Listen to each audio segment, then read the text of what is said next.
Entonces ya vamos comenzando, ¿no? Sí. Perfecto. Bien, buenos días. Damos apertura al evento, a la clase abierta. Denomina clase abierta. Literatura contemporánea en perspectiva. Esta es una iniciativa de la profesora Lorena Velázquez, que tiene respaldo, por supuesto, de la Escuela de Letras de nuestra Universidad Católica Andrés Bello. El equipo presidido por la profesora Lizeth Martínez, la directora de la escuela.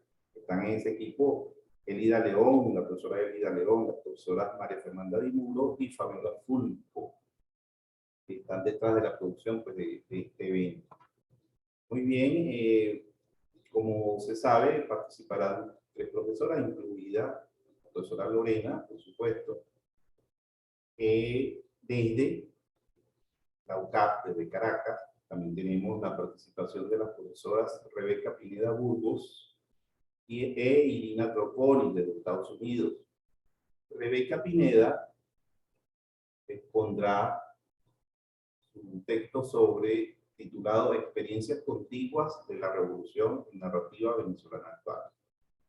La profesora Pineda Burgos partirá de Viaje al Poscomunismo, un libro de 2020 de Yolanda Pantin y Ana Teresa Torres, para reflexionar sobre el uso de tipologías como el diario y el testimonio en esta y otras obras recientes como modo de acercarse a la experiencia y al cuidado de los otros. En contraste con los hechos y las historias de la revolución, de esta manera, la profesora Pineda Burgos explora estas propuestas como desvío de un uso canónico de dichos géneros emergentes, desafiando así también el uso y abuso de estos por regímenes como el chavismo.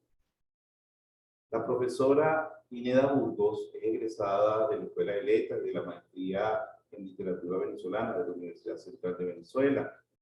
Fue docente e investigadora, compañera nuestra en el Instituto de Investigaciones Literarias de la UCB y es egresada pues ahora de la Universidad de Nueva York.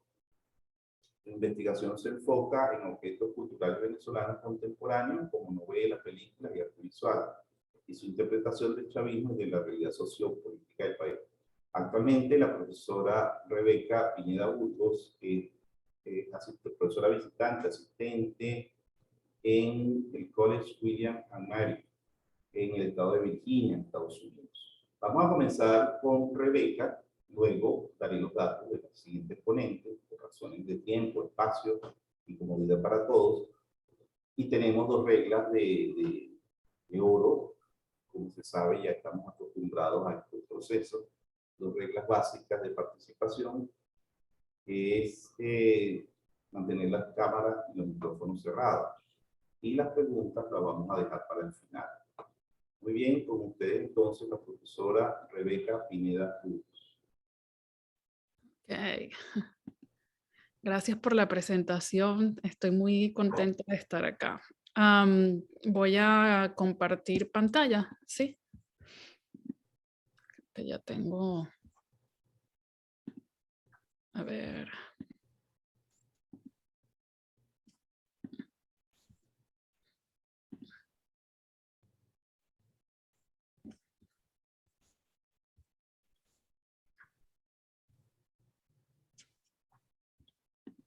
Un momento.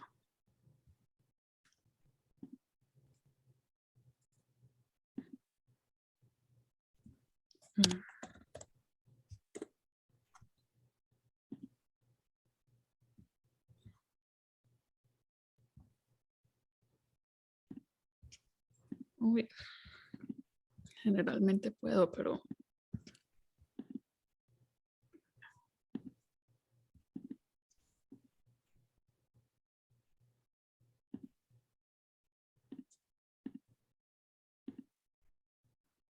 Bueno, voy a empezar a leer. A ver si... Ok, gracias a la profesora Lorena por la invitación, al profesor Ángel Gustavo y a la Escuela de Letras de la Universidad Católica por recibirnos en esta clase.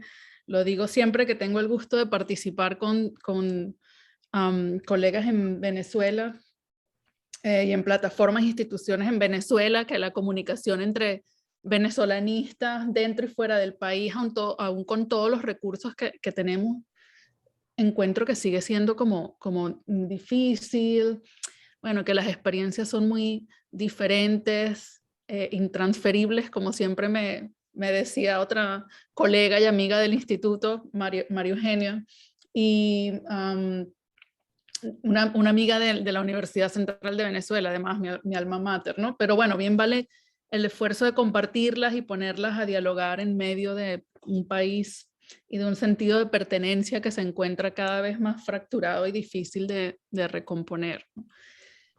Esto que siempre me decía mi amiga cuando trabajábamos juntas, lo tengo muy presente porque si tuviese que definir y resumir lo que vengo investigando en los últimos años en objetos venezolanos, y llamo objetos porque, bueno, tengo ya un tiempo que no solo trabajo literatura, sino también cine, arte visual. Diría que se trata, entre otras cosas, de una descripción de la experiencia en el contexto de la Revolución Bolivariana como contrarrelato a la trascendencia propia de la narrativa política. Esto lo he conversado muchas veces con la profesora y amiga Irina, que es la otra persona que va a participar, identidades, ¿no? La política y sus identidades abstractas, generales, impuestas, que cohesionan otras maneras de ser y de existir. Esto encima de la ya coerción vital que significa vivir en un país en donde muchas cosas básicas como los servicios públicos suelen estar limitadas. En Venezuela, como venezolanos en otros países, o incluso en esa línea lamentablemente difusa del caminante, sobre el que he estado pensando mucho, ¿no? De quienes intentan cruzar a pie, ese sujeto errante al que el gobierno no presta atención en lo absoluto y del que, como es tradicional, ningún país se quiere hacer cargo. Todos nos sentimos desorientados bajo un gobierno lleno de certezas, de afirmaciones. Y es que esta es, como se sabe, la naturaleza de la política. La política no duda. Los totalitarismos son utopías puestas en marcha, y las utopías son la creencia férrea de que el hombre puede hacerse a sí mismo. De este modo, estamos condicionados a la identidad que el poder quiere construir, no solo sobre él, sino sobre nosotros. Y así se va escribiendo la historia y las experiencias reales van quedando ocultas tras esas construcciones como la de pueblo, soberano, etc. Las revoluciones así se pueden entender también como estados de conciencia. Además, o más que un momento histórico, porque es la manera en la que supuestamente debemos entender el mundo. Y es por esto que el arte y la literatura son tan valiosos como documentos. Digamos así que algo como la literatura sobre lo que hablaré hoy me limitaré solamente, bueno, a la literatura, y además no considero narrativa breve, ¿no? Sino que hablo de novelas, bueno, Viaje al Postcomunismo no es exactamente una novela, pero digamos, narrativa larga. Y eso es más o menos sobre lo que voy a hablar, ¿no? De este modo, entonces, estos objetos se constituyen como pruebas de esa historia velada, esa historia de fracasos, de lo que no fue, que se ilumina en estas construcciones de la memoria, ¿no? La memoria se convierte en un modo de conocimiento siempre abierto, que cuestiona o que recuerda, como han mostrado autores clásicos como Walter Benjamin, al que siempre me gusta volver, siento que sigue siendo imprescindible, que la historia no es una ciencia, es decir, que la historia nunca vuelve como lo que fue. Entonces, tengo la presentación aquí, pero estoy teniendo un poquito de problemas. Esta computadora la estoy comenzando a usar y no sé si mientras sigo leyendo, porque hay algo de la configuración que no me permite hacerlo, si te lo puedo enviar a ti, de pronto, Lorena, no sé si tú la podrías abrir desde allá, se me ocurre. Vale. Siga leyendo. Envíala. Y perdonen eso. Entonces, son unas poquitas nada más. Okay, ahí te la estoy al Gmail, ¿verdad? Lorena Velázquez. Ok, te la acabo de mandar. Ok. Es en este sentido que una obra como Viaje al Postcomunismo No sé si han tenido la oportunidad de leerla, a mí me gustó mucho, ¿no? De Yolanda Pantin y Ana Teresa Torres, dos autoras bien conocidas en el país. Me resulta muy elocuente porque es una obra que siento que se vale de ciertas categorías históricas, bueno, poscomunismo, ¿no? Espaciales, ideológicas, para erosionarlas. La idea de esta transición de estados antiguamente comunistas, ¿no? En Europa, Rusia y Asia Central, hacia nuevas formas de hacer política como la de mercado, junto con la idea de la revolución bolivariana, ¿no? Porque ellas viajan siempre como venezolanas, ¿no? Y entonces hacen todo el tiempo como una comparación y alusión a la revolución. El viaje lo hacen entre 2002 y 2012. Entonces, el texto, también acompañado de fotografías, está dividido linealmente por las zonas que fueron atravesando las autoras, ¿no? Ellas hicieron 6 diferentes viajes y cruzaron Polonia, Lituania, Letonia, Finlandia, Rusia, Hungría, Rumania, Austria, República Checa, Mongolia, Bielorrusia, Ucrania, Moldavia, o sea, muchísimo, ¿no? Ya tienes la presentación. No sé si quieres... Allí en la primera está sencillamente como No el lo color, ¿no? estoy abriendo. Es que si tienes un problemita de configuración con el archivo. Mm. Ya lo vi. Bueno, aún así, y esto es muy interesante, ¿no? Que en la obra se hace mucho énfasis en la dificultad de reconocer los límites territoriales en un tránsito en el que todo luce de manera muy similar, con largos desiertos, estepas, los caminos son largos, tediosos, y ellas mismas muchas veces no están seguras de en qué lugar se encuentran, ¿no? Entonces, gracias, Lorena. Podemos ir a la tercera diapositiva, ajá, la siguiente que tiene una cita, ¿no? Entonces, aquí está. Salvo las ciudades y algunas aldeas, el recorrido es monótono, gris, aunque haya sol, plano, aunque de vez en cuando algún relieve aparezca en el perfil del horizonte. Estas son inmensas estepas y bosques que agradecemos no recorrer en invierno o desiertos que en verano alcanzan los 50 grados. Como contraste a esta casi invariable visualidad, indiferenciada, desolada, anónima casi, los procesos legales para cruzar o acceder a alguno de estos territorios tienen la complejidad propia de la burocracia que, como bien señala Ángel Manuel Avellán, demostró su paradójica fortaleza frente a procesos como el marxista. Escuché decir a un profesor alguna vez que el verdadero materialismo histórico es el de la carpeta marrón. Eso lo sabemos en Venezuela también, que hay que llevar a las oficinas. Las autoras están siempre sujetas a estas esperas por permisos, visas, a la incertidumbre de que sus pasaportes sean sellados o no sellados o incluso decomisados. Entonces, en la siguiente diapositiva hay un par de citas sobre esto, ¿no? La República Checa era miembro de la Unión Europea desde el año anterior, de modo que no necesitábamos visa para ingresar. Sin embargo, en el pequeño puesto de aduana, los oficiales no estaban al tanto y rechazaron nuestros pasaportes. Nos esperaban 257 kilómetros de una vía no demasiado buena, sin contar el paso de frontera con Ucrania. Nos detuvimos un buen rato mientras las autoridades ucranianas revisaban los pasaportes y obviamente los nuestros eran los más llamativos. Por cierto, lograr una visa de entrada a Ucrania fue parte del viaje. Después de unas cuantas gestiones que omito, llegamos a la conclusión de que la única posibilidad era el consulado ucraniano en Brasil, porque Venezuela dependía de esa delegación para cualquier trámite consular. En internet apareció el teléfono del consulado, llamé, le expliqué al cónsul, etcétera, medio en inglés, medio en portuñol. El cónsul dijo que nos enviaría la lista de todos los documentos y esto nos producía mucho temor que se perdieran en el camino, y hay muchísimas como citas sobre esta burocracia que contrasta mucho con un paisaje más bien como muy desolado, ¿no? Y muy similar. Entonces, a ver, aquí. Y bueno, el viaje comenzó en 2002, ¿no? O sea que hay algunas comparaciones que también tienen que ver con burocracia en Venezuela de aquel entonces. Creo que algunas cosas se mantienen, ¿no? Siento que la fuerza de aquel paisaje desolado, en contraste con esta burocracia, es que se constituye como este desierto de lo real, ¿no? En el que se revela la ilusión de haber superado un proceso político, No hay un lenguaje al que se pueda acceder, que pueda realmente explicar la realidad de estos territorios.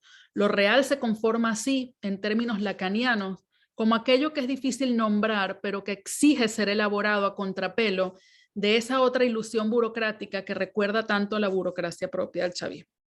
Quizás es por esto que las autoras incluyen poemas de Pantin, o sea, el libro tiene esta narración, pero también poemas y también fotografías, para describir con poesía aquello que no alcanza a tener sentido en el lenguaje corriente. En una breve parada en Moscú y frente a una gigantesca escultura de Vladimir Mayakovsky en la Plaza del Triunfo, se lee en la obra, va a la siguiente diapositiva, ¿no? 6 metros de bronce que llenan la Plaza del Triunfo, su abrigo ondeando al viento y su mirada dirigida al porvenir. Yolanda lo alude en un poema titulado Monumento, a la altura, poeta, de tus contradicciones. Esta es una imagen que está allí en el libro, ¿no? Mucho de lo que transmiten las autoras de esa sensación abrumadora frente a la burocracia y frente al culto recuerdan un síntoma de narrativa venezolana reciente. De nuevo, ¿no? Me voy a limitar a novelas y publicadas o en el último año de la primera década o al inicio, que para explicar la situación política actual recurre a cierta tipología distópica, y esto lo hablé en otras presentaciones, como contrarrelato a lo utópico. Esto a través de referencias veladas en donde hay un poder supremo que no alcanza a cuestionarse con el lenguaje porque lo abarca todo. Entonces, en la siguiente diapositiva pongo 3 ejemplos de lo que creo es tipología un tanto distópica, ¿no? En Mujeres que matan, nunca se habla literalmente del chavismo, ¿no? Sino como de el poder, ¿no? O sea, muy como 1984, ¿no? Siempre hay como un poder como muy grande al que no se nombra, e incluso en El Tercer País y también en Diorama, que es una novela de la misma Ana Teresa Torres, es así súper distópica, ¿no? Recuerda mucho a 1984. Y curioso que en todas estas novelas el protagonismo de la mujer es muy importante, casi todas son autoras y bueno, en la novela de Alberto Barrera Tisca, mujeres, ¿no? El tema de la mujer es protagónico. Pienso que quizás esto también aporta un cuestionamiento a la revolución, que como todas estas revoluciones son tradicionales y simbólicamente masculinas, ¿no? Sin contar con que en el caso específico de Viaje al Postcomunismo, tipologías como la del diario, ya se sabe, han estado históricamente muy relacionadas con la mujer. Frente a esta constante evidencia de la utopía del progreso en los discursos políticos y su fracaso, las autoras muestran lo que quiero llamar una apuesta ética, centrada en los otros, ante la soledad del paisaje y la dificultad del lenguaje, ante la solemnidad de los monumentos, ante el culto. Ellas se relacionan, hablan con guías turísticos, campesinos, oficiales incluso. El detalle, porque las descripciones de estas personas con las que ellos se van encontrando son muy detalladas, ¿no? Se constituye, me parece, como esa otra elaboración, como algo que se va tejiendo también en los gestos de quienes las reciben. Les muestro aquí una poderosa imagen de esos límites de la historia oficial, creo que está en la siguiente diapositiva, ¿no? Esta es la siguiente, ok. Volviendo al salón de té, efectivamente cambiamos de escenario por un rato y luego acercándonos al hotel encontramos lo que podría ser la tercera ciudad, es decir, calles abandonadas, deterioradas, solitarias, con ventanas herrumbrosas y a veces tapiadas. Sin embargo, limpias. Botir nos explicó que para la mujer uzbeca la limpieza incluye no solo la de su casa, sino la del pedazo de calle que le corresponde, porque es necesario mantener a raya el polvo que trae el viento del desierto. Cuando cae la tarde, las mujeres salen a la puerta, barren con una escoba artesanal y luego arrojan un tobo de agua en la acera, que también es barrida hasta que el polvo parece desaparecer. La tarea corresponde a las muchachas desde que son púberes y el estado en que se encuentra el patio de la casa será un elemento a tomar en cuenta para la elección de futura esposa. Entonces subrayo aquí lo del desierto, ¿no? En síntesis, los rostros de los extranjeros en fotografías alternadas con monumentos y retratos oficiales, en la siguiente diapositiva muestro más de estos retratos, ¿no? Que se alternan con los monumentos, sugiere una crítica al pueblo de los regímenes estéticos y políticos de revoluciones como la actual venezolana, así como en su devenir y en su contacto, un desafío a las ideas modernas de lo común y de la identidad. Creo que tengo una fotografía en la siguiente. Esto es importante en mi análisis de este y otros objetos culturales venezolanos recientes y que me ha permitido ir estableciendo una línea de contrarrelato a los procesos históricos y políticos actuales. Entonces quiero, para terminar, hacer el ejercicio de proponer como estas 3 consideraciones crítico-teóricas que generalmente en las presentaciones se le dicen al inicio, ¿no? Pero lo he querido poner al final, que han ido guiando como esta breve demostración, ¿no? De análisis que les acabo de dar de la novela y que luego podemos discutir. Entonces eso está en la siguiente, ¿no? En la siguiente diapositiva. Más o menos estos son como 3 de los vectores teórico-críticos con los que he estado trabajando recientemente.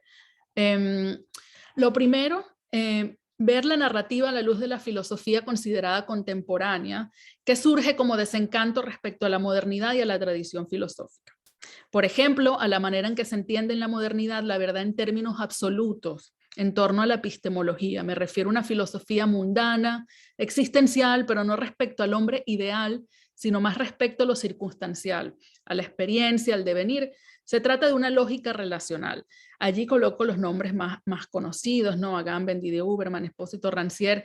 Y recientemente, esto es como una hipótesis que tengo, pero de la que no estoy segura aún, siento que los textos más recientes de Butler, aunque ella cae en muchas otras categorías que son muy distintas, pero en sus textos más recientes sobre la precariedad y la no violencia como una nueva ética política, siento que hay algo similar a esta filosofía de la experiencia, ¿no? Pienso que esto resulta además muy elocuente, pensando en Viaje al poscomunismo, como relato del aporte marxista ligado al hacer, ¿no? La vida como lo que producimos, pero que pasa más bien por la descripción de la experiencia como cuestionamiento de absolutos como ese, ¿no? A través de esta filosofía, por ejemplo, podemos estudiar el ordenamiento político y jurídico que escinde al hombre y que hace que la vida humana se convierta en una idea, en que la vida calificada se articula diferenciándose permanentemente de la vida natural y negándola.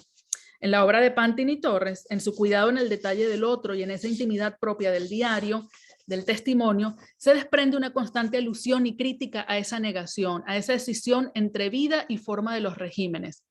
Por cierto, que estas formas emergentes para contar la experiencia de la revolución se pueden encontrar en otras novelas recientes. Hace poco estuve revisando Ficciones asesinas de Crina Ver, en donde la protagonista también está escribiendo un diario. Como segundo vector, y para considerar algo un poco más reciente, ¿no? Por ejemplo, no sé, les invito a pensar o a buscar en esto que se ha venido a llamar recientemente The Theory of Caring, aunque siento que es muy interesante porque ese Theory of Caring pienso que tiene una línea larguísima y creo que se relaciona mucho con otras, digamos, con otras formas crítico-teóricas, ¿no? Yo siento que, por ejemplo, incluso uno podría hablar de una recuperación de la ética en la política como lo era en el mundo clásico. Aquí coloco como algunos autores, ¿no? Para Dowling, la definición de cuidado es una ética de la relación como contraefecto a la reproducción social, como categoría económica y funcional del cuidado racional. Entonces, en la obra de Pantin y Torres se podrían ver muchos términos usados en esta nueva teoría, territorial injustice, comunidad, como un término no solo inclusivo, sino también excluyente, ¿no? Porque en esta filosofía de la experiencia, y siento que en el Theory of Caring too, por ejemplo, lo que ha hecho Espósito sobre la comunidad, se hace mucho énfasis en que entendamos la comunidad no solo como algo inclusivo, sino también como algo excluyente, ¿no? La comunidad siempre significa algo otro que está afuera, ¿no? Y entonces sin nosotros estar como muy conscientes, al querer hacer inclusividad, practicamos también eso excluyente, ¿no? Eso otro. Hay ciertas novelas recientes que siento que de alguna manera se podrían trabajar respecto a esta noción de comunidad, ¿no? Estaba pensando en estos días, por ejemplo, en la más reciente novela de Rodrigo Blanco, Simpatía, que a mí me llama mucho la atención como una continuación de The Night, pero como contraste. Mientras que en The Night hay como una énfasis en lo canónico, en la tradición literaria canónico venezolana, de pronto en Simpatía se cuenta la historia, pero a través de testimonios y de amistad, ¿no? Y se deja como de lado eso canónico. Por ejemplo, en Simpatía, el protagonista se hace amigo de un señor que vivió en el perejimenismo, ¿no? Y el lector, digamos, se informa sobre eso como a través de ese testimonio. Pienso que lo propio también, por ejemplo, en relación con lo anticanónico, se puede ver en otras novelas como Crema Paraíso, de Camilo Pino. Y bueno, finalmente siento que es importante no perder de vista que uno usa todas estas teorías de afuera y no perder de vista que hay toda una crítica a la modernidad y específicamente a la modernidad venezolana en muchos trabajos del país, ¿no? En donde se hace énfasis,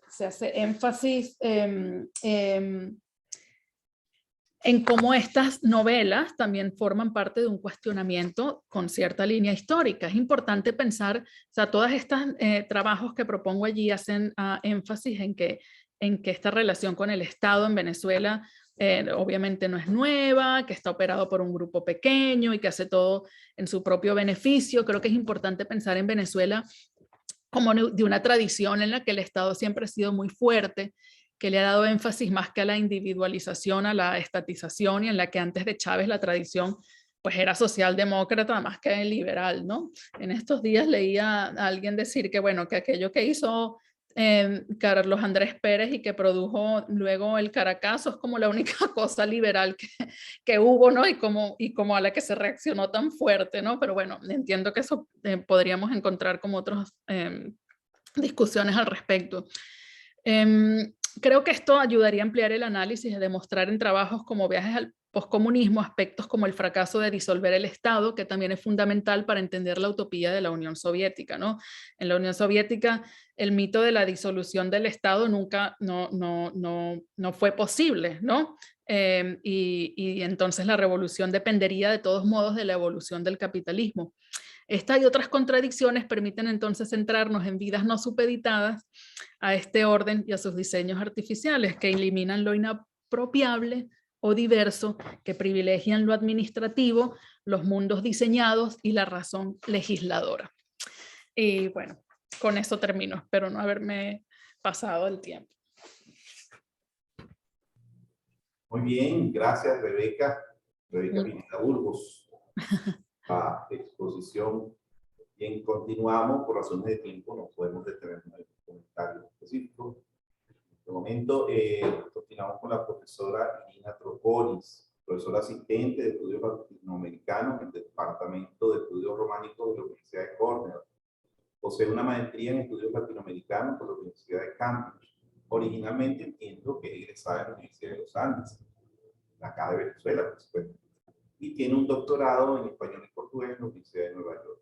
Es coeditora del volumen digital Débora Castillo, Desobediencia Radical, de 2019, y coorganizadora del conversatorio interdisciplinario virtual Repensando a Venezuela.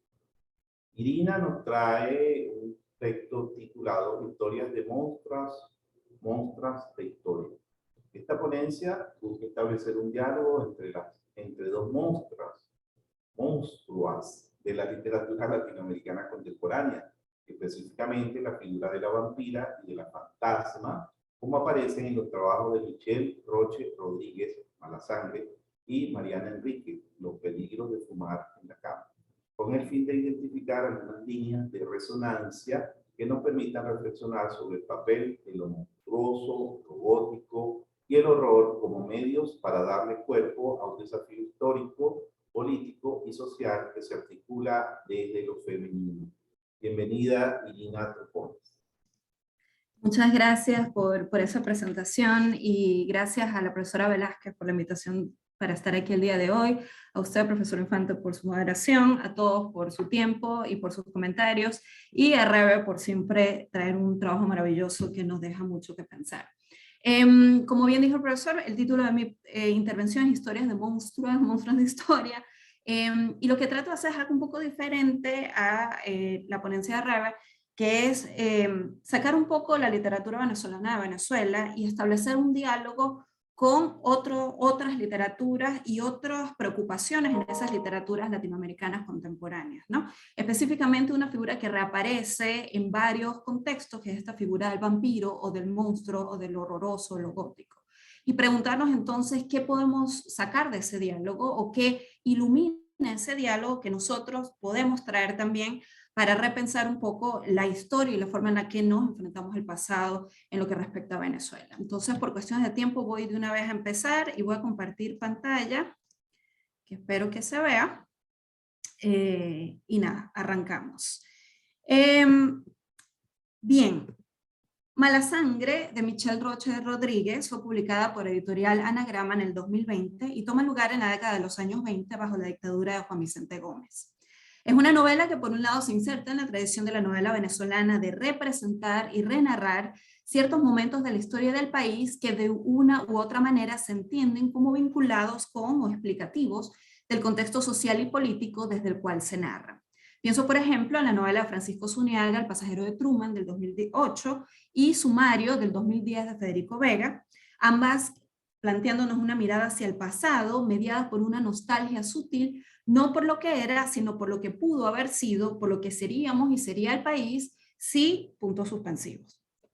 Es también una novela que puede leerse como parte del corpus de la petronovela venezolana, el cual revisita con frecuencia ese momento fundacional en el que el petróleo se convirtió en el sustento de la economía venezolana y el imán de compañías extranjeras cuyos representantes y su bagaje económico y cultural contribuyeron a darle forma al rostro nuevo que el país estaba desarrollando y que en ciertos aspectos ha permanecido intacto a lo largo de los años. Si bien son varios los ejemplos de este tipo de novela, resalto Guachimanes, 12 aguafuertes, de Gabriel Bracho Montiel, como un posible interlocutor por el énfasis que en la novela se pone en la materialidad del petróleo, en la viscosidad de algo que era un tiempo visible e invisible, conocido y foráneo, promesa de futuro y compresión de pasados, énfasis cuya resonancia con Mala Sangre vemos desde su primera oración, que cito: el cielo sangraba torrentes de agua aquella tarde infausta cuando un amigo de mi madre, llamado Héctor Sanabria, vino a verla para ofrecerle la posibilidad de una concesión petrolera. Corría el año 1921, 6 meses antes, en agosto, me había bajado la primera regla, instalando en mi mentalidad aún infantil la conciencia de mi cuerpo, ¿no? En esta oración, la referencia a la sangre la vincula con el petróleo, pero no es cualquier sangre, sino la sangre del periodo, como luego nos informa Diana. Finalmente, aunque obviamente hay muchísimas resonancias con otros temas de la literatura venezolana contemporánea, Mala Sangre puede leerse como parte del imaginario del vampiro en la narrativa venezolana. Un imaginario que, según José Vicente Castillo, se ha alimentado de obras como Tristán Cataleto, de Julio Calcaño, El vampiro, de Antonio Reyes, Metamorfosis, de Wilfredo Machado, Criaturas de la noche, de Israel Centeno, Vampiros al sol, de María Teresa Fuenmayor Tovar, y la conocida Un vampiro en Maracaibo, de Norberto José Olivar. Abundan en estas novelas los vampiros hombres, a veces aristocráticos. La excepción sería Vampiros al sol, donde aparece una vampira, y por supuesto Mala Sangre, ambas novelas cuyas protagonistas vampiras no están muertas ni fueron transformadas mediante el ritual típico de ser mordidas por otro vampiro, al menos al principio. Todos estos ejes que les estoy brevemente planteando son posibles lecturas desde la tradición de la narrativa venezolana que moldean la aproximación que les propongo hoy. Aproximación que, sin embargo, insiste en establecer un diálogo entre Mala Sangre y lo que denomino historias de monstruos latinoamericanas. Es decir, obras de ficción que movilizan lo monstruoso como potencial subversivo que se materializa en el cuerpo femenino y que articula un desafío multidireccional que impacta lo político, lo social, lo histórico y, por supuesto, el tema del género. Ejemplos de estas monstruas, términos que discutiré en breve, los encontramos en figuras como Rebeca Linke, la mujer desnuda del texto de la uruguaya Armonía Somers, publicado en 1950 y traducido recientemente, La bruja de la Matosa, en la novela Temporada de Huracanes, de la mexicana Fernanda Melchor, publicada en 2017. Las estudiantes y la maestra en Mandíbula, del 2018, de la ecuatoriana Mónica Ojeda. Y las muchas protagonistas de los cuentos de la argentina Mariana Enríquez, entre ellas Angelita, la fantasma en descomposición que aparece en el cuento El desentierro de la Angelita, de la colección Los peligros de fumar en la cama, del 2009, cuento en el que nos enfocaremos el día de hoy. Comparar Malasangre y El desentierro de la Angelita, Diana, la protagonista de Malasangre, y Angelita, no es un ejercicio fácil. Estamos hablando de una novela en un cuento muy corto, una vampira y un fantasma hecho carne, una adolescente y una bebé, una mirada que abarca una de las décadas más definitorias de Venezuela y todos sus problemas políticos y sociales, y una mirada íntima, casi de reojo, sobre un momento en una corta y agujereada historia familiar en la esquina de Argentina, que bien podría estar en otra parte. Pero lo que les propongo no es una comparación, sino un diálogo. Leerlas juntas e identificar qué aproximación a la historia, al pasado, al resto, a lo que queda, aparece en ellas. ¿Qué puede decirnos Malasangre si junto a Diana, agarrada de su mano, visualizamos a Angelita? Para los que no conozcan el cuento de Enríquez, Angelita es un fantasma, el fantasma de una bebé que resiste su propia espectralidad en tanto aparece cargada de una materialidad excesiva, supurante y pegajosa. Leo la descripción que ofrece la narradora de la historia a quien se le aparece. La Angelita no parece un fantasma, ni flota, ni está pálida, ni lleva vestido blanco. Está a medio pudrir y no habla. Me levanté y salí corriendo hacia la cocina a buscar los guantes que usaba para lavar los platos. La Angelita me siguió, no me amedrentó. Con los guantes puestos la agarré del cogotito y apreté. No es muy coherente intentar ahorcar a un muerto, pero no se puede estar desesperado y ser razonable al mismo tiempo. No le provoqué ni una tos, nada más yo quedé con restos de carne en descomposición entre los dedos enguantados y a ella le quedó la tráquea a la vista. La voz que narra pertenece a una mujer quien de niña y en una tarde de lluvia había descubierto en el patio de la casa de su abuela huesitos que terminaron siendo los de su tía abuela, muerta a los pocos meses de nacida. Su abuela, responsable de haber enterrado los huesos de su hermana, le dijo tras el descubrimiento que la niña, la Angelita, lloraba los días de lluvia. Después de la muerte de la abuela, la narradora se muda a la ciudad y es ahí, en su apartamento, una noche de lluvia y tormenta, que se le aparece a Angelita al lado de la cama. Angelita no es vampira, aunque su aparición, al igual que en el caso del vampirismo de Diana, ocurre bajo la lluvia. Una lluvia incesante que en su exceso inunda la tierra, la remueve, permite que lo que había sido enterrado, olvidado accidentalmente o a propósito, resurja, reaparezca en modos que alteran la realidad física y afectiva. Diana lo explica de esa forma en el primer capítulo de Malasangre. La humedad lluviosa de esa tarde impregnaba mi espíritu con un nuevo temor opresivo, aunque difuso y sin causa aparente. Era como si intuyera, sin saberlo, que algo grave estaba a punto de ocurrir. Ese algo no es únicamente el descubrimiento de lo que yacía enterrado, en un patio, como en el caso de Angelita, o en el cuerpo mismo, como en el caso de Diana, sino también su despertar. Agua de lluvia, que es también agua viva, agua que aviva, que crea monstruos, o en este caso, monstruas. Etimológicamente, y como argumenta Jeffrey Cohen, el monstruo es a un tiempo aquello que revela y aquello que nos advierte de algo. A lo largo de la historia aparecen momentos de crisis, de cambios drásticos que generan una ansiedad ontológica, política y social, una liminalidad que adquiere materialidad en un cuerpo que típicamente aparece compuesto de fragmentos.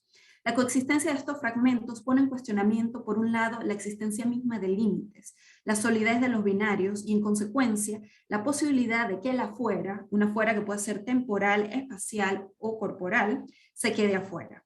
Esto es gracias al hecho de que el monstruo insiste no solo en existir y en preguntarnos por qué existe, sino también en volver, a veces con otra cara, en otro cuerpo, pero siempre volver.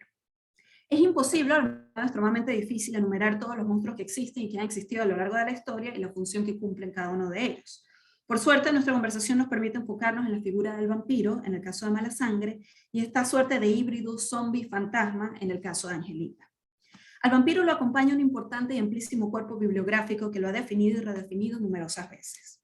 Me interesa, sin embargo, resaltar la perspectiva que ofrecen Hart y Negri, para quienes la figura corporiza una amenaza a la institución de la familia y a las restricciones impuestas en términos de género y clase, pues el vampiro, al tener una sexualidad insaciable y ciega y al reproducirse mediante la mordida, derrumba distinciones de género, raza y clase al tiempo que propone una forma de reproducción no biológica, propiciando lo que ellos llaman una promiscuidad democrática. El vampiro, además, y según propone Ann Davis, funciona como un dispositivo heterotópico y heterocrónico, en tanto colapsa distancias espaciales y temporales, permitiendo la coexistencia de realidades diferentes en todo sentido, que sin embargo coexisten en lo que termina siendo un cuerpo repositorio lleno de fragmentos, información y efectos de distintas épocas. Así, el miedo que causa el vampiro en parte se debe al hecho de que su existencia rompe el pacto social, desafiando el esquema de racionalidad que lo sostenía y los mecanismos ideológicos que lo legitimaban. El fantasma zombie, representado por Angelita, aunque diferente en muchos sentidos, constituye también una disrupción espacio-temporal que en su exceso material y en su terco permanecer, crea una capa que no se superpone al presente, sino que se fusiona con él. El pasado entonces es entendido como herida o como cicatriz, pero provisto de movilidad y agencia que impide que sea ignorado o expulsado y que le permite exigir interacción y, aún más importante, copresencia, cohabitación. En el caso de Angelita hay también una irreverencia frente a la exigencia de la maternidad y a cierto tipo de vida doméstica impuesta en la mujer, cuyo valor y cuya visibilidad continúan en ciertos contextos dependiendo de su capacidad de ser madre y por ende de producir biológicamente el futuro. A la narradora en el cuento de Enríquez la acompaña Angelita como un apéndice y no como una descendencia. Un apéndice vinculado biológicamente a ella, pues es al fin y al cabo su tía abuela, pero no mediante relaciones de maternidad ni proyecciones temporales lineales. Un vínculo pues que retrocede y se desvía, que no añade a la línea vertical bisabuela, abuela, madre, hija, sino que hace que dos cuerpos, la narradora y un bebé en descomposición, aunque no descompuesto, aparezcan unidos por una suerte de diagonal. Si los consideramos uno al lado del otro, el vampiro y este fantasma en descomposición, vemos que desde su fragmentación, en su liminalidad y en su terca permanencia, el monstruo también hace historia, no solo en lo que respecta a la narrativa de su propio origen, sino también en términos de historia como reconstrucción y narración del pasado. El monstruo hace o amenaza con hacer de la historia un monstruo. Al contener en su materialidad interrumpida y disruptiva, pasado, presente e incluso futuro, el monstruo introduce una visión de la historia que resiste la totalización, la homogeneidad, la progresión lineal y sobre todo la comodidad.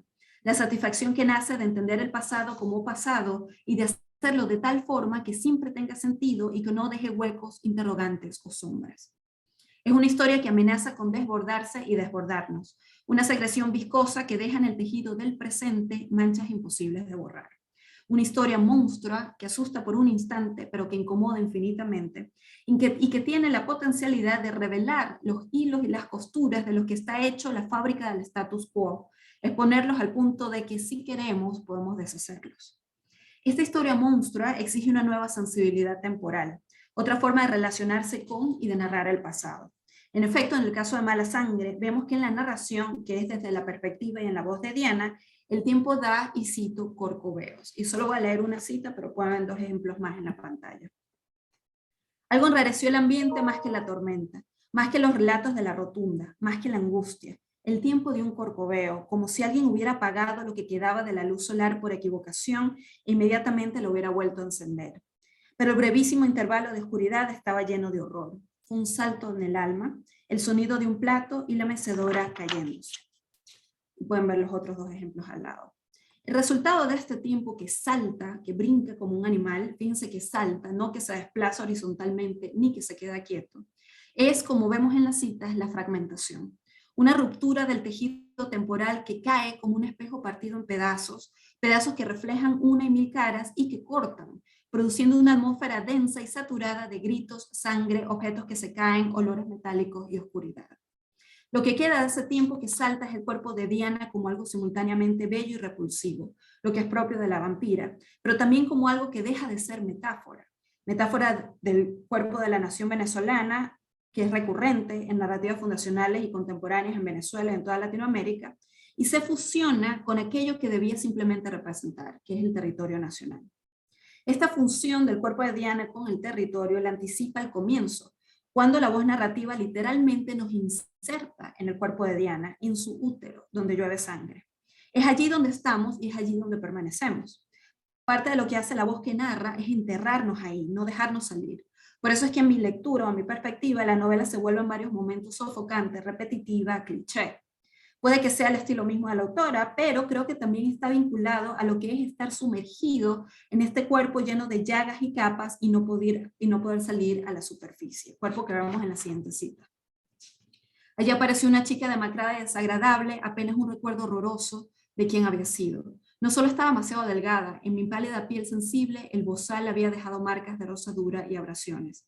Tenía una úlcera repugnante debajo de la boca. Extendí los labios en una mueca de sonrisa y brotó sangre violácea.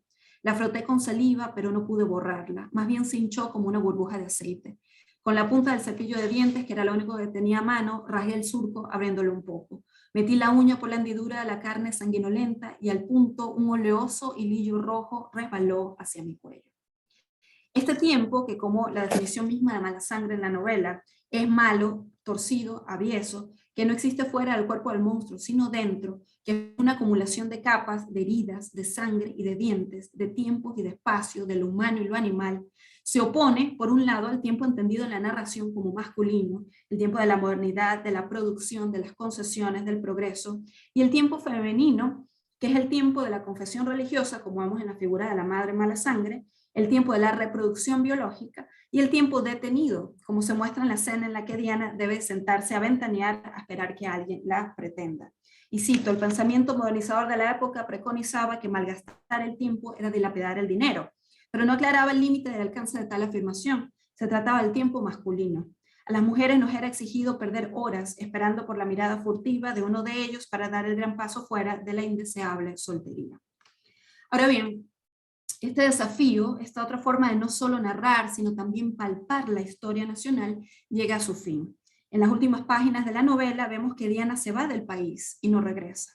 La vampira es desterrada como un acto de autoexorcismo que genera y garantiza el retorno de la normalidad, es decir, de la historia organizada, familiar, patriarcal, sin huecos ni manchas que perduren en el presente, todas contenidas ilusoriamente en ese pasado gomecista que hemos desterrado colectivamente como ejemplo de una barbarie distante que quedó atrás, ajena, extraña y repugnante como la propia vampira. Es como si justo cuando íbamos a encontrarlos con la posibilidad de una historia con ella, una historia impensable y por eso subversiva, la novela se hubiera detenido, hubiera reconsiderado, no se hubiera atrevido a dar el salto, el corcoveo definitivo. Enríquez, en su cuento, hace precisamente lo opuesto. Frente al destierro de Diana, el desentierro de Angelita.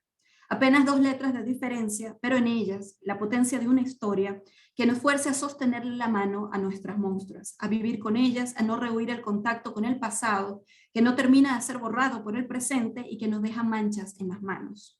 La genialidad del cuento, a mi parecer, es el atreverse a abordar el después del encuentro con el monstruo, es decir, a no hacer del horror del evento, que siempre por evento debe terminar, el foco, sino enfatizar en su lugar una leve incomodidad de la que no hay escape, como lo sugiere la narradora cuando dice sobre Angelita, mejor dicho, cuando ella me seguía y a mí no me quedaba otra cosa que dejarme acompañar. Y como lo indica la escena final, cuando luego de volver a la casa de la abuela y descubrir que los huesos de la Angelita no estaban en su lugar, la narradora le pide perdón a ella y ella acepta su disculpa.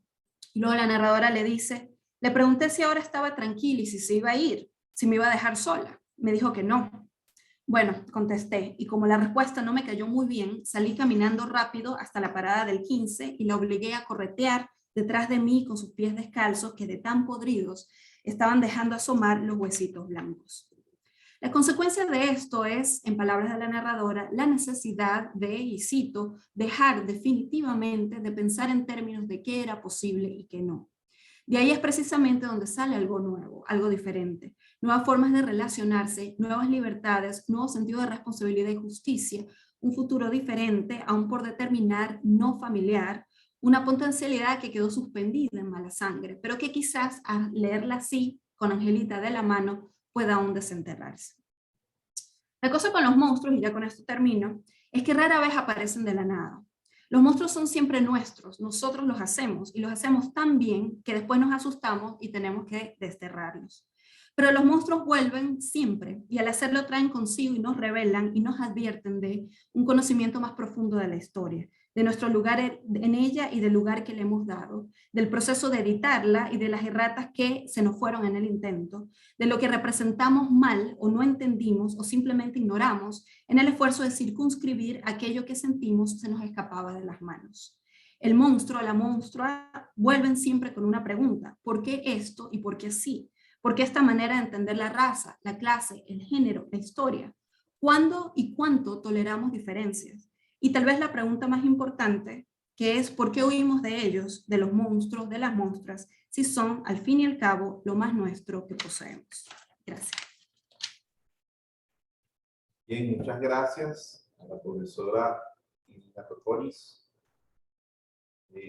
Para cerrar, es la oportunidad de la profesora Lorena Velázquez, promotora de esta clase abierta. Lorena Velázquez imparte clases en nuestra Escuela de Letras, obviamente, de acá de la Universidad Católica Andrés Bello. Específicamente conduce los cursos de Literatura Latinoamericana 4 y Comprensión y Producción de Textos Escritos. Es egresada de esta escuela y de la maestría en Literatura Latinoamericana de la Universidad Simón Bolívar, donde además es profesora del Departamento de Lengua y Literatura. Su investigación se enfoca en la representación de la violencia política en la narrativa contemporánea, especialmente colombiana y venezolana, y los diálogos entre las nociones de identidad, memoria y cuerpo, temas a partir de los cuales ha desarrollado trabajos para diversos congresos nacionales e internacionales y para espacios como Viceversa Magazine y el papel literario del diario El Nacional. La profesora Velázquez propone un texto titulado Las voces del tránsito fronterizo, diálogo entre desiertos sonoros de Valeria Luiselli y Díptico de la frontera de Luis Mora. El trabajo pretende establecer un diálogo entre las propuestas del novel escritor venezolano Luis Mora Ballesteros y la obra de la reconocida autora Valeria Luiselli, con el fin de figurar la construcción que caracteriza la identidad y el imaginario de un sujeto migrante latinoamericano en los espacios fronterizos más complejos de la última década, con el fin de particularizar los alcances que adquiere la violencia política en estos pueblos. Usted es la profesora Lorena Velázquez. Bueno, muchas gracias, profe. En principio, agradecer tanto a Irina y a Rebeca que me han secundado en las últimas invitaciones. De alguna manera, el diálogo que hemos establecido gracias a esta virtualidad, les voy a proyectar solamente los dos epígrafes, ha sido, a mi juicio, bastante enriquecedor y pues gracias a la escuela también por permitirme este espacio para vincular la cátedra del profe Infante y la mía, de manera de, como siempre, abrir espacios de diálogo que sean fructíferos pues para todos. Bueno, en mi caso yo quise igualmente que Irina, digamos, dialogar con nuestra literatura actual y la literatura latinoamericana que hoy día podemos encontrar pues muy posicionada, ¿no? Dentro de estas temáticas o de estas problemáticas que interesan, ¿no? En ese sentido voy a dialogar una lectura previa que ya había hecho de Valeria Luiselli con la novela de mi colega de la maestría y novel escritor Luis Mora Ballesteros, Díptico de la frontera. Les he proyectado los dos epígrafes que me parecen pertinentes por la verbalidad y la musicalidad que están presentes en ambos textos. Lamentablemente por cuestiones de tiempo no los coloco en audio, pero me parecen pertinentes. Tienen un fragmento de una canción de los Tigres del Norte titulada Somos Más Americanos, y un fragmento, prácticamente el estribillo, de La Venezolana, una canción de Pastor López. A ver, comienzo un poco con mi disertación. Las recurrentes imágenes que vemos en los noticieros desde las últimas décadas confirman una afirmación hecha en 2015 por Thomas Neil. El siglo XXI será el siglo del migrante, dijo en esta entrevista. Para esta afirmación, Neil partió de catalogar como simplista la concepción que se ha tenido del migrante como alguien que está exento a la regla. Afirma que esta es una postura asumida, no tanto por su condición, sino por la complejidad teórica que supone, para un Estado, un sujeto en constante circulación. Es así como los caminantes son ahora un nuevo grupo que se han ido uniendo a los ya conocidos balseros y mojados, para dar cuenta de esta constante circulación de la realidad latinoamericana actual. Los migrantes latinoamericanos dejaron de ser de una u otra nación y se hicieron un todo bajo ese nuevo sustantivo, y esto no ha pasado desapercibido en el ámbito estético y literario. Según Fernando Ainsa, la literatura del siglo XXI dialoga desde un territorio descentrado, que le confiere un carácter plural, capaz de exaltar una condición nomádica, en tanto representa a los territorios reales o imaginarios en una alternancia idónea para un cuestionamiento de lo identitario desde la errancia, y en consecuencia desde una afuera como algo desterritorializado. Por ello, manifestaciones literarias, cuya apuesta es la de visibilizar este fenómeno, son cada día más diversas y dan cuenta de un imaginario colectivo que ha estado emergiendo progresivamente para dar cabida a la representación de problemáticas actuales, los vínculos sociales, las relaciones íntimas y, en consecuencia, la identidad. En ese corpus del crisol latinoamericano, Valeria Luiselli se erige como una de las prosistas más fuertes, al entretejer la representación de individuos marcados por el tránsito que implica el complejo territorio de la frontera México-estadounidense. El carácter distintivo de la narrativa de Luiselli radica en hacer de la escritura un ejercicio íntimamente ligado a la enunciación estética de subjetividades de naturaleza compleja, que son producto de la violencia sistémica ejecutada por los estados, en cuanto a que, cito a Zizek, son las consecuencias a menudo catastróficas del funcionamiento homogéneo de nuestros sistemas económicos y políticos. Fin de la cita. La narradora mexicana establece puntos de contacto entre la ficción del problema y la documentación real del fenómeno migrante, y logra formular una ficción capaz de superar el mero horrorismo. Este término es utilizado por Cristina Rivera Garza, que es una académica mexicana, del fenómeno que es la violencia, e instalarse como articuladora de discursos, experiencia personal que reconoce como parte constitutiva de su hacer literario. Luiselli, la que estructura las preguntas para que el sistema de migración pueda acercarse y entender a los niños migrantes, aprende en ese lugar la valía de la voz como germen del lenguaje y posteriormente del discurso como único proceso capaz de hacer que estos pequeños seres cobren un espacio en el territorio al que arriban. La escritora da cuenta de la voz como ese espacio que entre silencio y lenguaje tiene en la infancia un lugar determinante, ante lo que primeramente se emite un sonido. Luego el niño lo convierte en una voz que va cargándose de sentido y con la cual él mismo comienza a cartografiar su realidad y posteriormente a construir su imaginario. Así, la verbalización de la infancia es el cometido primario de la narrativa de Luiselli, y la voz de los niños migrantes en el paso fronterizo, los llamados niños perdidos, son el eje de su ficción. A la luz de este diálogo, interesa particularmente la novela Desiertos Sonoros, cuyo hilo conductor son esas voces que se van haciendo lenguaje hasta materializar su experiencia, en este caso la de la infancia. Un road trip de una familia de raíces mexicanas es el detonante para ficcionalizar la experiencia viva del cruce cultural, y como esta evidencia la fisura de lo identitario. El proyecto laboral del padre, que lo lleva a iniciar esta travesía, se basa en la documentación de sonidos. Sumado a ello, la madre emprende la construcción de un archivo sobre menores indocumentados atrapados en el sistema migratorio. Ambas tareas se fusionan con el afán de los hijos en documentar el viaje desde una Polaroid, el pequeño archivo, tanto físico como no palpable, que cada uno trae consigo. Todos estos elementos se siguen nutriendo durante el trayecto. Por ejemplo, la madre ha hecho cajas para que cada uno coloque allí objetos que consideran de importancia y los niños van sumando cada vez más lo que encuentran en el camino. También las historias del padre sobre los nativos americanos, las historias de la madre sobre los niños perdidos, las noticias y las canciones de la radio, entre otros. De este modo, en el auto, tanto los niños como los padres se convierten en los hacedores de un pequeño cosmos, donde la presencia constante de lo verbal, como referente de ese afuera, plagado de voces, va adquiriendo nuevos sentidos. La metaficcionalidad y la superposición de planos que logra Luiselli y que se produce al interior de ese auto, nos hace partícipes del tejido de un archivo, producto de una red de sentido.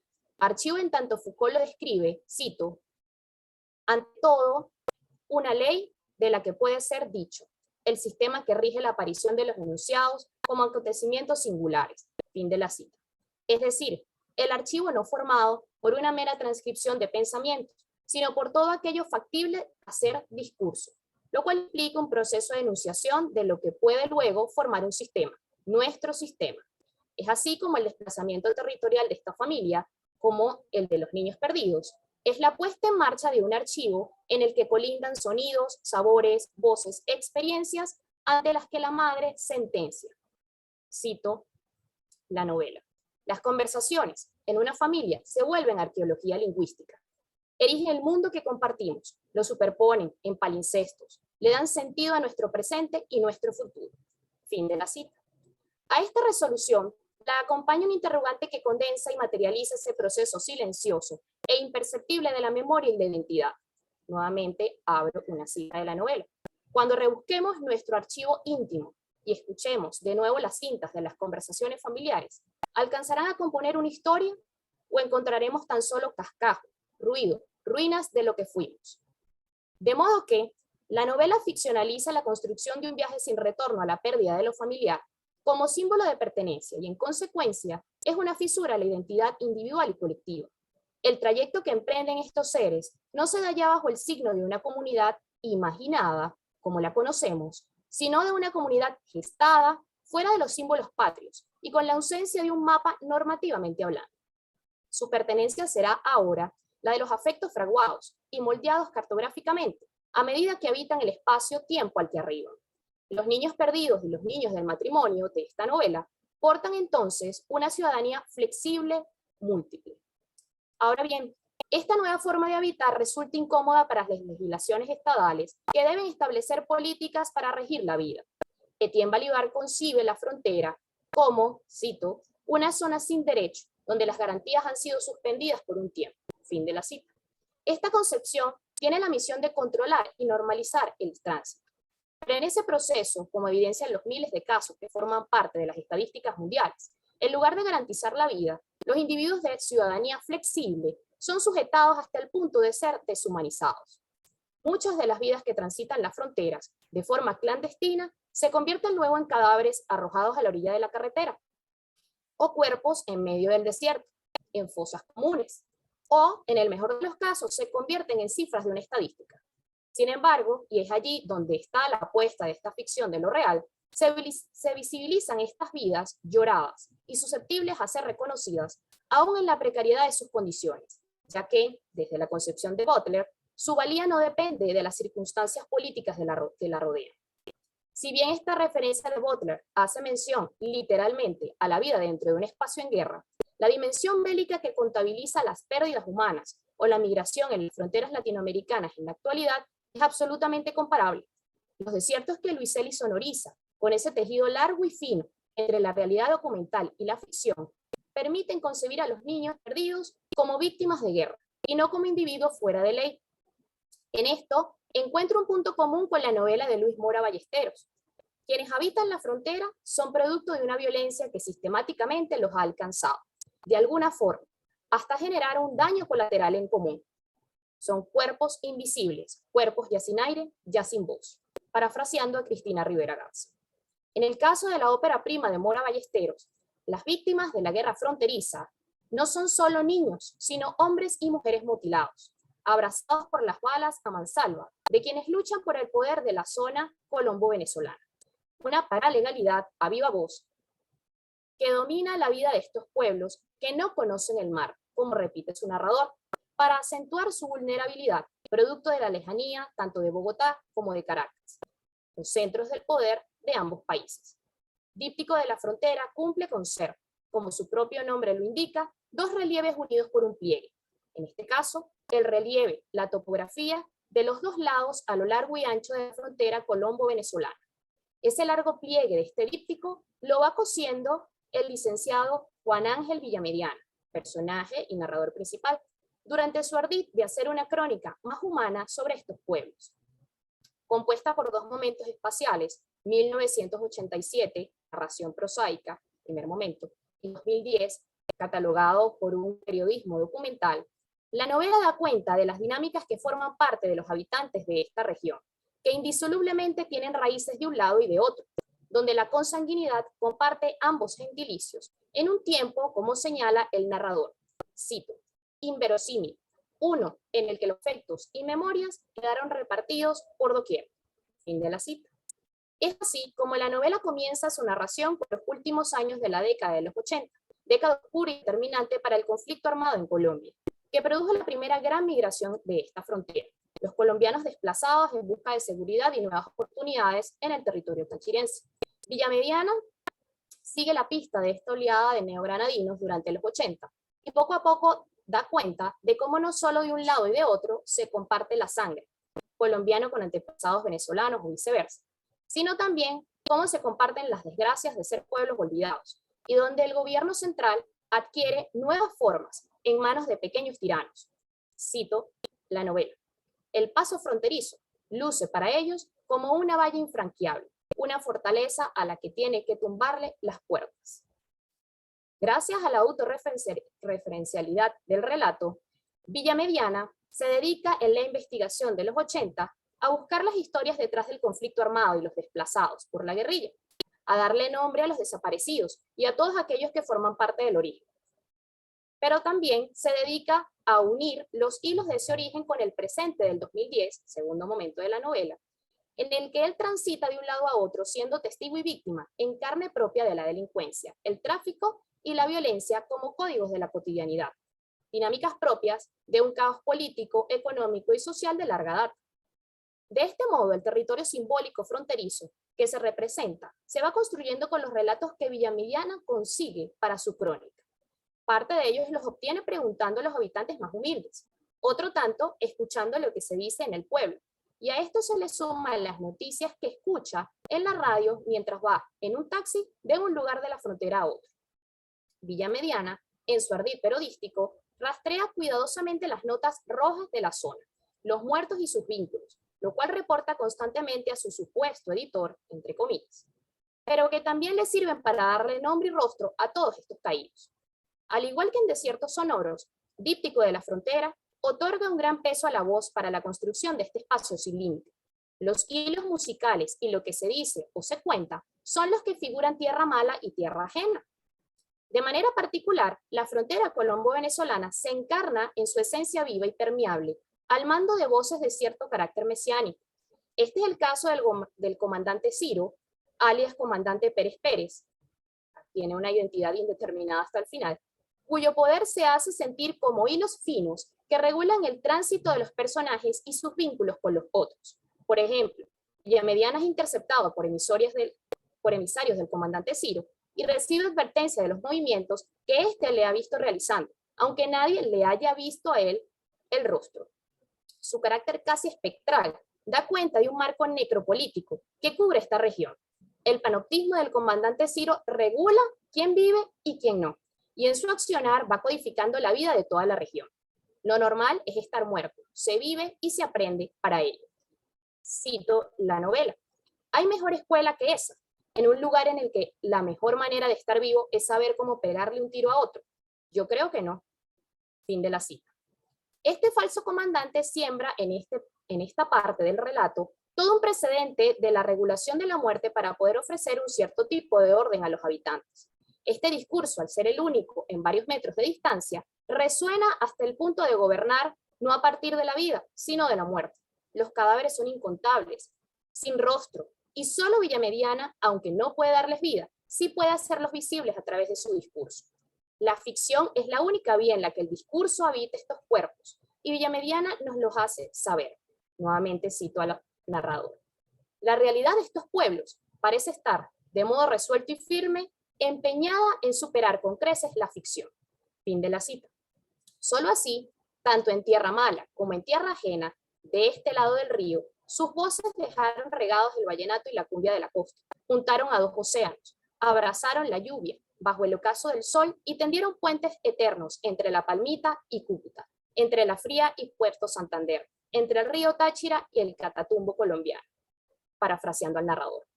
Por eso, hijos de esta tierra lejana al mar, como Villamediana, viajan de un lado al otro, rehaciendo su origen, tendiendo redes, creando sentido, que la muerte y la violencia ha querido ocultar.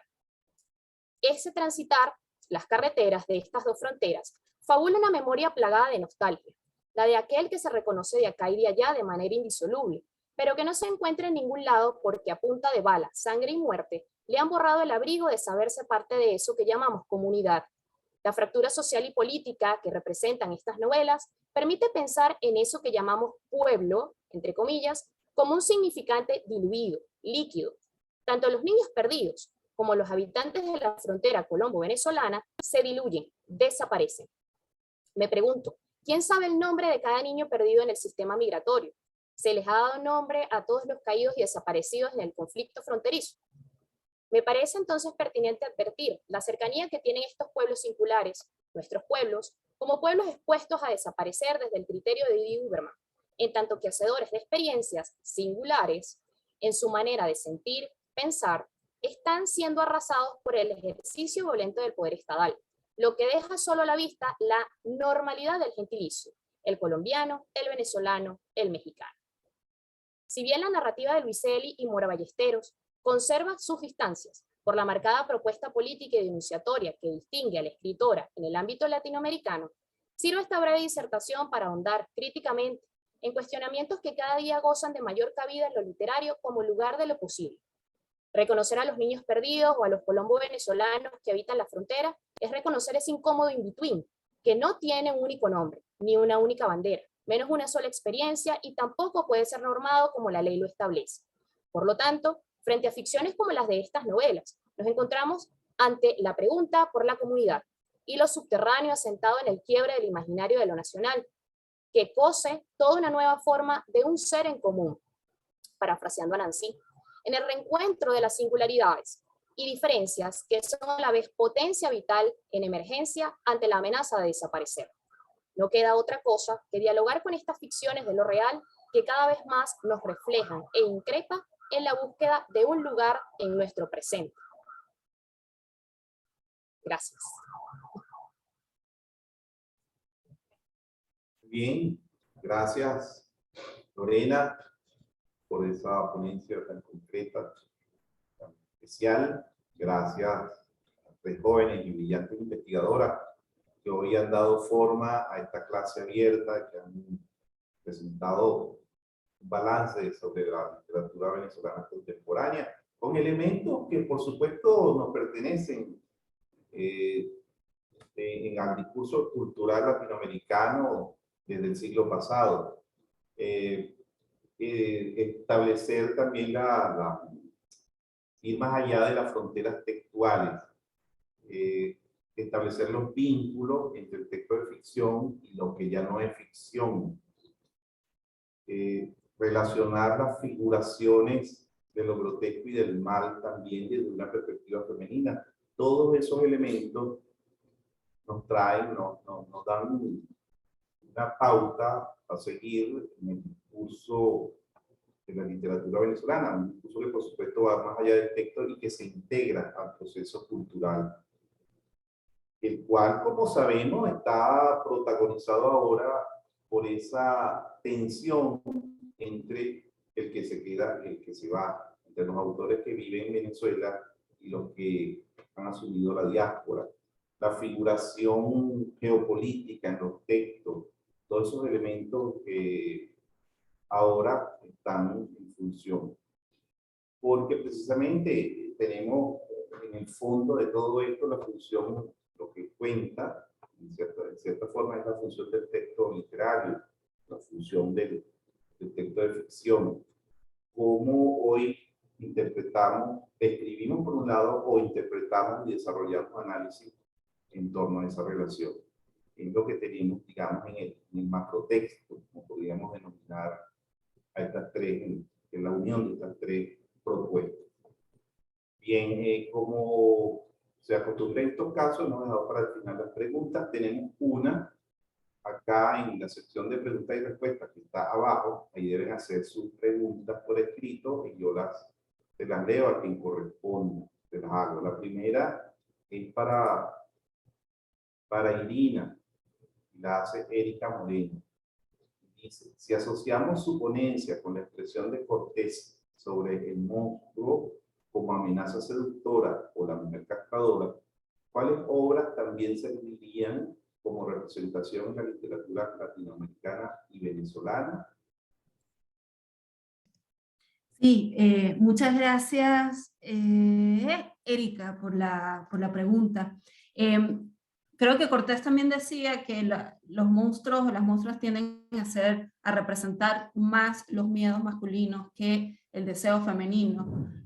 Y creo que, ya, pues acaba de caer un montón de nieve en mi ventana. Ok, y creo que hay varias obras en la literatura contemporánea latinoamericana que hablan con o que dialogan con esa idea, pero de una manera que a mí me parece bastante productiva porque sacan un poco o juegan con esta idea del deseo y del deseo femenino y del deseo masculino y lo ponen en cuestionamiento. Por ejemplo, estoy pensando en el cuento, para volver un poco a Enríquez, el cuento Las cosas que perdimos en el fuego, donde las mujeres, ellas se queman la cara y con esto convierten en ese acto, que es un acto de violencia de género, en esta especie de como perversión, reapropiación, donde precisamente eso que se desea, o lo que tú mencionas, la seducción del monstruo, se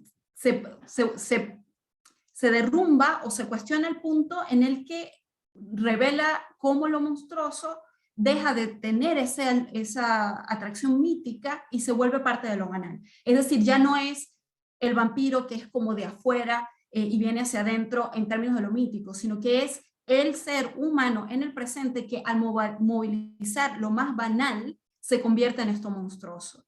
Entonces, ese tipo de relectura, me parece, se puede ver sin duda en el trabajo de Enríquez, también un poco antes en el trabajo de Armonía Somers, con Rebecca Linke, que es una mujer que se quita la cabeza y va por el pueblo asustando y acostándose a un montón de gente. Y como lo mencioné anteriormente, en La bruja de la temporada de huracanes. O sea, son figuras que juegan no solo con eso de quién desea y de quién es el deseo, sino también cuál es la figura, qué cuerpo se identifica como lo monstruoso y a dónde pertenece ese cuerpo. Es decir, un cuerpo desprovisto de eso mítico y reconstruido en una monstruosidad mucho más banal. Entonces, esos serían dos referentes que yo usaría para pensarlo, por lo menos en la literatura latinoamericana contemporánea. No quiero hablar mucho, pues estamos cortos de tiempo, pero podemos seguir conversando. Muy bien, y esa es la idea, seguir conversando por otras vías también, por supuesto. Esto es lo que se plantea pues, en la apertura de estos temas. Para Lorena, hay una pregunta de Paola Alzuru, la cual señala: me consta la importancia de la música en ambas novelas. ¿Cree que esta presencia se debe a esa cualidad universal que puede tener la música de traspasar fronteras independiente de género musical? Bueno, te saludo, Paola, que además de estudiante de la materia, ha sido una presencia constante en diversas cosas en las que hemos estado, ¿no? Mira, si nos ubicamos un poco pensando precisamente en esta idea de la frontera, pues sí, es muy posible que esta idea de no traspasar la frontera, pero sí, digamos, entenderla no como un límite, sino como un lugar de exclusión y no de suspensión, pueda hacer de la música una suerte de lenguaje un tanto más universal. Eso de alguna manera es lo que podría, digamos, reflejarse también en un imaginario común.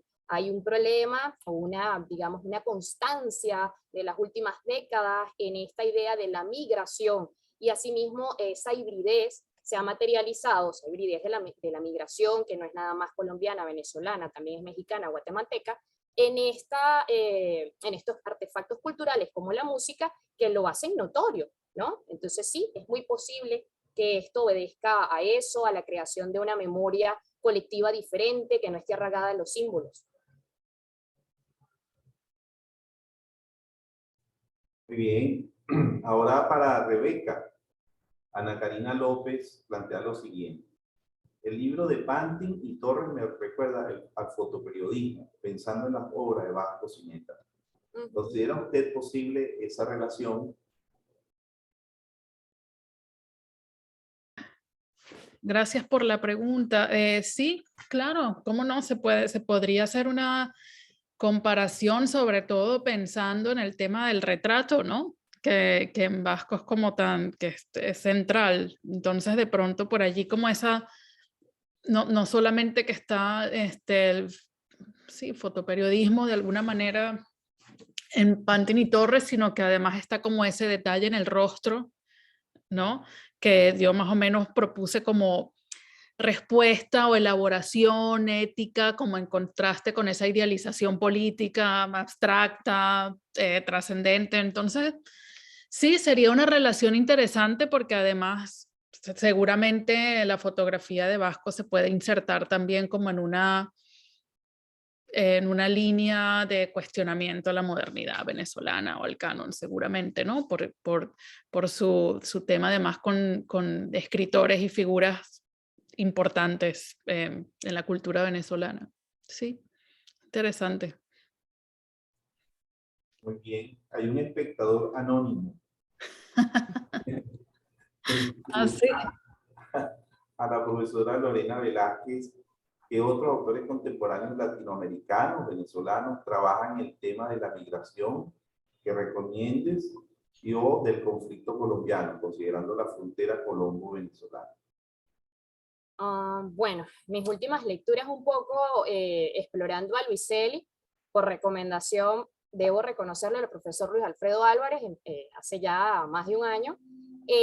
Me ha acercado a Cristina Rivera Garza, creo que hay que leerla, es una autora que tiene una postura política muy clara y tanto en ensayo como en narrativa digamos que la pone de manifiesto muy claro, ¿no? En el caso de la frontera colombo-venezolana, realmente habría que, digamos, buscar un poco más. A mí me parece que la novela de Luis Mora, con quien estudié la maestría, recién publicada, es, ¿no? Espero que no, un referente que ayuda a hilar ambas partes, ¿no? No conozco o no ubico ahorita particularmente un referente colombiano y creo que lo que hace Luis, digamos, es un primer acercamiento que puede profundizarse y de alguna manera ir a mayores. Tal vez Tierras Arrasadas de Emiliano Monge, que es también una noción un poco de esta idea del tránsito, del viaje, y en eso ir pasando fronteras, en este caso simbólicas, ¿no? Sobre lo identitario, creo que serían esos dos autores particularmente, Cristina Rivera Garza y Tierras Arrasadas, la novela de Emiliano, que yo leería, digamos, para ubicar qué cosas interesan como lector. Muy bien, para cerrar tenemos un planteamiento de Génesis Patiño, también de la Escuela de Letras de acá de Local, para la profesora e investigadora Lina Troponis. Dice lo siguiente: algo interesante en la obra de Roche es que lo vampírico no solo se manifiesta en el cuerpo de Diana, sino que además se hacen descripciones del Estado como un monstruo que succiona el petróleo, sangre de la tierra. Entonces, podríamos entender lo monstruoso en varias escalas, desde lo macropolítico hasta lo íntimo o familiar. Esa me parece una excelente observación porque en efecto sí, y lo vemos incluso en otros niveles también donde no es físicamente lo monstruoso, ¿no? Por ejemplo, la relación familiar que tienen los padres con Diana o la relación con la iglesia, pero definitivamente el Estado hay momentos en los que incluso el lenguaje narra una transformación hacia lo animal, ¿no? Donde aparecen jaurías, donde se desvanecen esos límites entre cuerpos y aparece esto como algo monstruoso. Así que totalmente, y de hecho creo que es súper interesante que lo menciones porque lo que eso hace es que explota la categoría de lo monstruoso para que al final la pregunta que quedamos es, pero bueno, entonces ¿quién era el monstruo? Es decir, si toda historia tiene un monstruo y al final todo lo monstruoso está regado en todas partes, entonces hay que hacer ese ejercicio de decir, ok, y al final, ¿cuál era? Si era Diana o si era precisamente ese estado desde el cual se expulsa precisamente para recuperar esa noción o esa semblanza de legitimidad y de civilización. Entonces, creo que es central el punto que mencionas acerca de esa incertidumbre porque abre una visión más crítica acerca de cuál es el monstruo de la historia, sin duda. Bien, Erika Moreno aquí pide por favor su correo o algún medio para contactarlas, precisamente para continuar en otro espacio con más tiempo, porque hemos llegado al final. Claro que sí. Agradezco la iniciativa a la profesora Lorena Velázquez, agradezco la organización y promoción al equipo de la Escuela de Letras de la Universidad Católica Andrés Bello. Y por supuesto, a estas brillantes investigadoras, una en tierra firme aquí, pues, en Venezuela y otras dos en Estados Unidos, nacidas de parte de la diáspora, que de manera tan concreta y brillante, pues han desarrollado su ponencia esta mañana, y ya entonces ellas le darán su dato, sus coordenadas, como decimos ahora, para que el diálogo continúe en otra clase abierta. Muchas gracias. Gracias. Muchísimas gracias. Gracias a todos por asistir.